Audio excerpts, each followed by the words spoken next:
To go. Alright, for my project I will be doing transportation, old cars versus new cars, a few of the differences between old cars and new cars. This is a 1969 Dodge Charger RT, and it's been done up to look like the General Lee from Dukes of Hazzard TV show.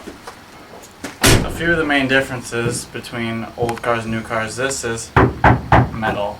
All the new cars are mainly plastic. Then when it comes to most cars that you can buy now do not come with a factory V8 in them. There is hardly any pollutions or any electronic systems in it. Only electronic systems it has are pretty much for the braking system, because this was the first year they did the disc brakes on a car. So they tested out as some electronic features. Most of them does not. These are your spark plug wires, pretty much one of the basic components between all cars, new and old. A few of the similar features: they all have horns. All vehicles have horns. This one has a 5-system horn, which plays, instead of your regular annoying sounds, this has a Dixie Chicks song, whatever. Then for the cooling system, this is a lot bigger than most vehicles are today, because since it has the big motor and they weren't very easy to cool, since it didn't have any electronic stuff in it, it has a massive oversized cooling system, because these cars tend to overheat often, especially in hot conditions. Has an old school serpentine fan belt, pretty much the same as all new cars, except for most of the cars have electronic fans instead of these old hazardous fans. Yeah, belt-driven fans. Belt-driven fans.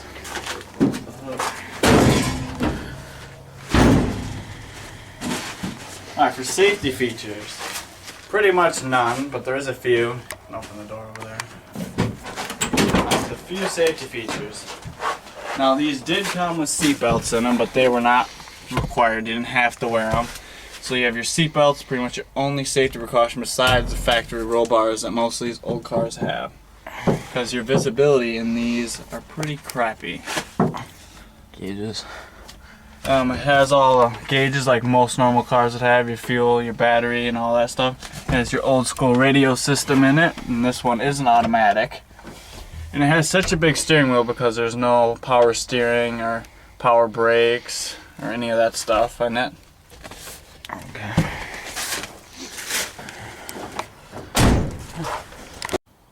This is a 1989 Camaro RS. A little newer, that's why it's a little rougher shape.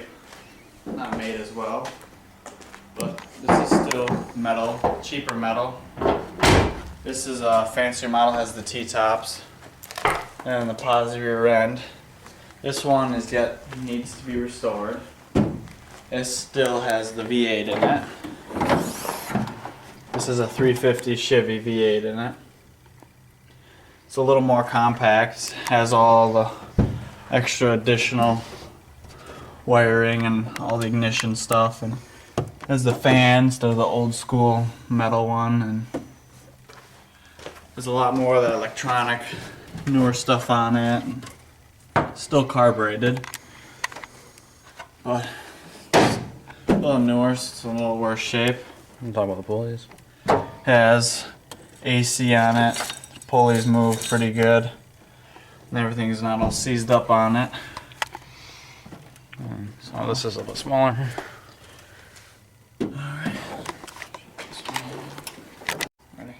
Alright, this is my Dodge Daytona. It's a little bit newer. It's like a 93 or 4. A little bit more rough shape. There's a lot of plastic in it. Made a little cheaper. Has rust on it. It's a V6 car. This car has a V6 in it. It's not supposed to bounce like that. It's not supposed to bounce like this. But It's manual. yeah, it's a manual. Just your everyday grocery getter back then, '94. Alright, now this is a specialty car, not an everyday car that you see on the road. This is around the same year as the Charger. It's like a 70 or 71. This is not American. This is German. This is a Volkswagen. It's all fiberglass. no rust. This is not your typical car. It gets probably about 40 miles per gallon, which is very good for an old car. It has a 4-cylinder buggy motor in it, which goes in the back, which is traditionally not where it goes. Yeah. This one, it's a little 4-cylinder. Yep. It's like a convertible. It's got the canvas top on it, and as you can see, the gauges. It's got 1 gauge, 2 gauges. That's it. It's a manual. Yeah. So really completely different compared to the Charger made back in '69. You have to have a hobbyist plate on it because that's our laws. This is more of your common car. This is 98.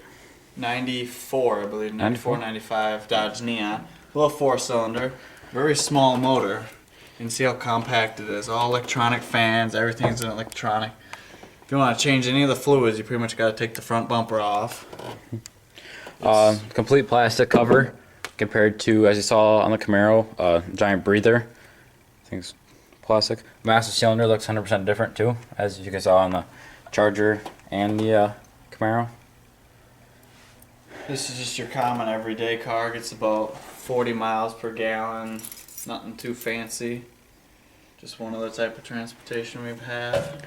Compared to the Charger, it's really, really compact. As you can see, there's no room with the Charger. You can damn near sit underneath the hood. Now you can't even fit your hand underneath there without hitting stuff. Yeah. 94 Neon. Alright, this is a 2002 Chrysler. Has the V6 2.7 liter, which is big for most cars, still don't have that. Now this one's mostly plastic. It has like everything in yellow you can touch, so it's dummy proof. Yeah, just like this, to get to the radiator, it is behind the quad fans. So you would have to take your front bumper off to change that. Most of the new cars are luxury versus quality, so they're nice to drive and comfortable, but they are not very dependable or reliable. Now new, this car is about $20,000. This one was purchased for $5,000. Used, and it's had some Issues. Had issues. Now the Charger was about $7,000 new. In '69. 69. The Camaro was about 14 to 15 new and 89. And the Neon, that was about 15 Yeah. when it was new. Not that fancy of a car. So you don't pay for quality, you pay for luxury in most newer cars.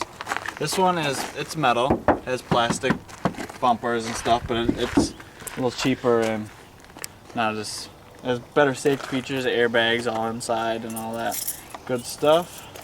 Well,